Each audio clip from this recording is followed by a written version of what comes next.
Tube heads, wake up! You know that $49.95 check that Granny sent you? No, I don't think I have a $50 check anywhere. Entertainment system, get one. Oh, well that's kinda neat. Mega Man 6 and battle evil robots. But I already have that. Those Wing commercials. I can even shower with it. And there's Soda's Revenge. What is even going on? The man with no face. No more mommy soaps for you. As teardrops fall. That's not even my type of programming. And get the NES. You have watched too much TV already.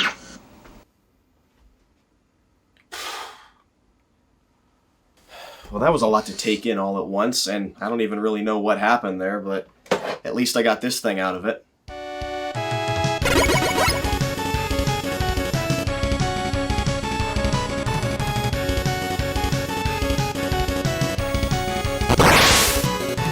I think this has happened to most of us at some point. One of your friends gets a brand new gaming console right as it's released, and you spend weeks or months playing it over and over again.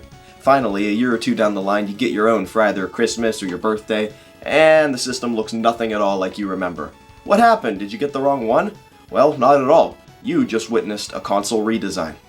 Every major console manufacturer is guilty of this. When a new system first comes out, it makes sense for the designers to pack it full of as many features as possible, but as time passes and more games are released, the console's appearance is usually modified to save space, cut down manufacturing costs, fix hardware issues, and in some cases, even remove certain functions. There are a ton of examples of this, like all the revisions of the Xbox 360 or the transition from the PlayStation 2 to the PS2 Slim, but I want to focus on the company that's been making consoles the longest, Nintendo. In their 35-plus year history of releasing video game consoles, nearly all of their systems have had multiple iterations with only a few exceptions. So when I was in the market for an original Nintendo Entertainment System looking for something that looks like this, imagine my surprise when I found out that this was a thing that existed. It looks nothing like the original, but yes, this is an NES console. I think everybody's familiar with the original NES, referred to by some as the Toaster. With its distinctive boxy look and front-loading cartridge slot, it really is a pop culture icon. The NES wasn't without its problems, though. The action of pressing down on the cartridges would wear the pins down over the years, making it more and more difficult to get games to run reliably. This issue, combined with Nintendo's own lockout chip, designed to combat game piracy, led to the infamous flashing red light. My system has been modified with the blinking light win by ArcadeWorks, which eliminates the need to press the game down, but this is a recent solution to a problem that lasted over 25 years. In 1993, despite the Super Nintendo coming out 2 years prior, Nintendo released the NES Model 101, most commonly referred to as the top loader. Its design was based on a redesign of the Japanese Famicom called the Famicom AV, named as such due to the addition of composite video outputs, something the original Famicom lacked. The American NES did have composite though, so what made this model so much of an improvement?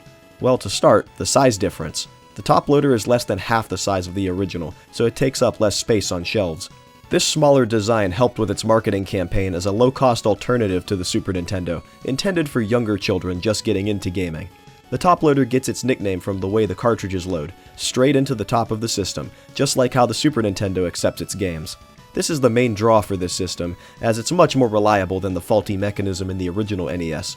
I've never had a problem getting a game to run reliably on this system in the more than 10 years I've owned it.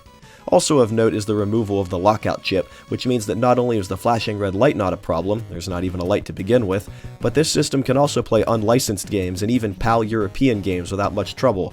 All these benefits do come at a cost: the removal of the composite video output. Even though the Famicom AV could do composite with no problem, the top loader only has RF output.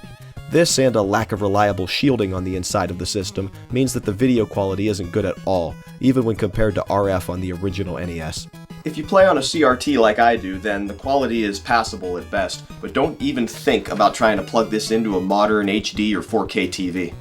Along with the redesigned console came a new version of the controller as well. This controller has been named the Dogbone controller by collectors due to its unique shape reminiscent of the Super Nintendo controller.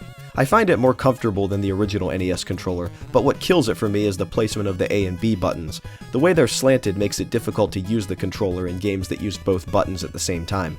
The D-pad is more comfortable though in my experience. I still use the top loader as my main NES just because of its small size and reliability, but with modern solutions such as the blinking light win and the analog NT, I find it hard to recommend this system. Top loaders are actually extremely popular with console modding communities who frequently modify them to output composite video or even component RGB. I like to keep my systems as original as possible, but on the off chance I stumble onto a second top loader, I'd like to look into having one of the video output mods done to it. Releasing in 1991, the Super Nintendo was another huge hit, but it didn't have anywhere close to the number of redesigns that its competitor, the Sega Genesis, received. Aside from a few minor internal revisions, the Super Nintendo stayed largely unchanged until 1997, several years after the heyday of the system. To offer a cheaper alternative to the Nintendo 64, and possibly to compete with Majesco's Sega Genesis Model 3, Nintendo released the Super Nintendo Model 101, also known as the SNES 2 and SNES Junior. This is a system I have wanted to get for a long time, and I'll tell you why in just a minute. As you can see, the console abandons the more angular design of the original in favor of a sleeker, curved exterior. The eject button was removed as well as the power LED. A look at the back of the system reveals the opposite of the NES top loader. Gone is the RF output, not a huge loss there, and there's only an AV multi-out instead, which is preferable. However, the biggest problem with this console comes from this AV output. Unlike the previous versions of the Super Nintendo, the SNES 101 only supports composite video, so that means no S-video and no RGB. However, all's not lost if you do want to use one of those connections. This comes back to why I've been looking for one of these systems for so long. The SNES 101 can be modified to restore S-video and RGB output, and the RGB of the system is actually miles ahead of the previous versions of the Super Nintendo. The problem is that finding one of these systems for a decent price is difficult enough anymore, and I don't feel confident enough in my soldering abilities, so I need to have somebody else do the mod for me. Maybe one day I'll get around to buying one and finally retiring my original yellow Super Nintendo, but for now, RGB out of this thing is getting me by just fine. Back to the Model 2. It's a good redesign and it definitely looks sleeker than the original, but it wasn't sold for long at all, and the system's final first-party game, Kirby's Dream Land 3, released just 1 month after the Model 2. If you're just getting into Super Nintendo collecting and don't mind composite output only, this might be a good place to start. Sadly, Nintendo didn't take notes from Sega during this time, so no portable SNES, and at least we got the Nomad. After the Super Nintendo Model 2 released, Nintendo took a long break from releasing any major redesigns of their consoles. The Nintendo 64 retained the same design for the entirety of its life, save for the many colors it was released in. The closest thing you can find to an N64 redesign would probably be the Pikachu system, but that's still a normal N64 case with Pikachu added onto the side and with a Pokeball power switch. Likewise, the GameCube stayed mostly the same during its time on store shelves, although it did receive some very minor changes. On the bottom of the system are 3 expansion ports. Serial Port 1 was used for the modem and broadband adapter, and the high-speed port was used for the Game Boy player, but Serial Port 2 ended up going unused. Starting in 2003, GameCubes would ship without this expansion port. Also removed during this time was the digital out port, which is required to use component cables and newer HDMI adapters. These later GameCubes used the same black plastic on the back, and the analog AV out port was centered. The best video quality you're going to get out of these is S-video, so try to find one of those earlier GameCubes if you want progressive scan. Now with a console as successful as the Wii, it probably comes as no surprise that there are a few revisions out there. I think this is the one most people had though. The first version of the Wii could be placed horizontally or vertically with the included stand, though the text was positioned for the vertical orientation. Backwards compatibility with GameCube games was a great bonus for this system, especially considering that the GameCube, despite its fantastic library of games, didn't end up selling very well. To many, this is the most affordable way to play GameCube games in progressive scan. In late 2011, Nintendo made a subtle revision to the Wii, calling it the Wii Family Edition. At first glance, it looks identical to the original, but this system is only designed to be placed horizontally, and as such, the text has been rotated accordingly. Nintendo also did not include a stand with this version, stating that the vertical orientation could actually damage the console, though I still don't believe that. GameCube backwards compatibility was also removed from this system, but all normal Wii discs could be played with no problem. This revision is also notable for releasing in a striking blue color as part of a Black Friday bundle at Walmart.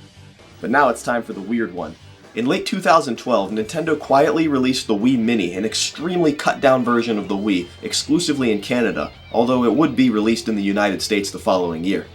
The very existence of this console confused so many people, myself included. First off, why release a new version of the Wii when the successor, the Wii U, had released 1 month prior? Also, you could use the same argument that Nintendo used for the top loader, where it was intended for first-time gamers, but the Wii sold like hotcakes and the Family Edition was down to $99 by the time the Wii U came out, so anybody who wanted to get one should have been able to get one at the time. Also, why Canada? It's pretty obvious now that Canada was selected as the test market. But at the time, there was speculation over if the system would even be released anywhere else, so a lot of people just decided to import the thing. Oh, but the weirdness doesn't stop there. So, what can the Wii Mini do? Well, it can play Wii discs, and nope, that's it. Now let's go over what it can't do. It can't play GameCube games, but that was removed on the Family Edition, so no surprise there. It has no SD card slot, so there goes any chance of moving save files off the system or installing Homebrew on it. And it has no Wi-Fi connectivity whatsoever.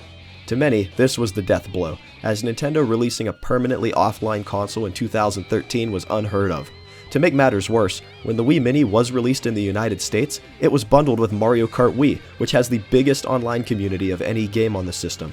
And then, as the cherry on top of all these negatives, the system could only output composite video.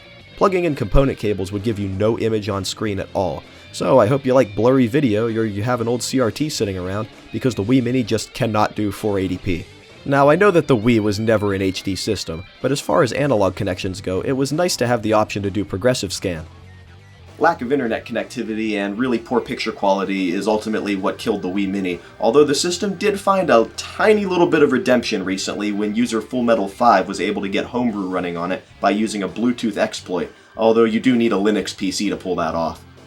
Today, the Wii Mini is intriguing to collectors, but not really usable for much else, and it stands as one of the more unusual releases in Nintendo's history. Now, while the Wii Mini was selling in Canada, the Wii U was being sold everywhere else, and it did not sell well at all. I've talked a lot about the Wii U in the past, but I do enjoy its library, and I find it to be pretty underrated.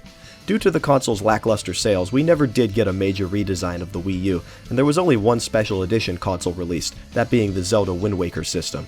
The closest thing to a redesign I could find is when Nintendo quietly changed the color of the AC adapter port on the back of the system. Thrilling, right? And now, of course, we've come to the Nintendo Switch, which has seen a couple different variations so far. The interchangeable nature of the Joy-Con controllers means that there are a bunch of colors available, but as far as console redesigns go, there have been 3, not counting the few special editions that have popped up out there.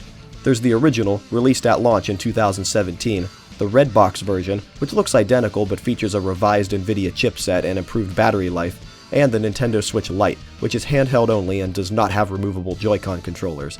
An okay selection of redesigns so far, and of course there are rumors of a Switch Pro console every 10 minutes, so I can't wait for that to come out and make this video outdated. And now we've come to the present day. With the exception of the Wii Mini, Nintendo's recent console revisions haven't changed all that much, but most of the time the purpose of them isn't to fix what isn't broken, but really just to streamline the design and remove certain features that aren't being used any longer. The NES top loader will always have a special place in my collection despite its drawbacks, and I would love to own an RGB modded SNES 101, so maybe someday. And I know a few of you are going to point out the absolutely massive number of insane Nintendo handheld revisions, and you're absolutely right, there are a ton of them. A few of my favorites are the Game Boy Light, released only in Japan and featuring a light-up Indiglow screen, the Game Boy Color, which did away with the backlight but was available in a bunch of different colors, the Game Boy Micro, which features a tiny but incredibly sharp backlit LCD and replaceable faceplates, and the original and new 3DS XL, which had some of the coolest special editions out there. I think it's safe to say that when it comes to the console redesigns, Nintendo likes to focus on their handhelds, but with the 3DS now discontinued, I guess we have to look back to the Switch for the next major revision, whatever that might be. All of these redesigned consoles definitely have their own appeal, but to many you just can't beat the original consoles, and I would have to agree in cases like the Wii redesigns, where a lot of features were just outright removed. But for the other ones, it's mostly just a case of which design you prefer.